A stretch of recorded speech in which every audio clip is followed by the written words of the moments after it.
Naku po! Kinulang pa ng pambayad. Wala na akong choice kundi mag 1, 2, 3. Dapat kasi di na ako nag-extend ng 1 hour sa com shop eh. Bayad o, pakisuyo. Bayad nga po isang estudyante with honors. Teka, parang kilala ko to ah. Si tita ba to? Putik, si tita nga. Woo! Makakalibre pa ng pamasahe sa wakas. Tita! Oh, Junard! Ikaw pala yan. Saan ka ba nanggaling? Dyan po sa bahay ng kaklase namin. Gumawa kaming project. Ay, ang sipag ah.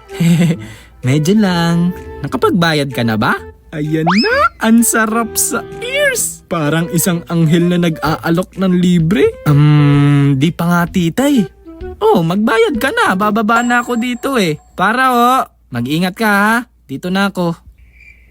Oh, yung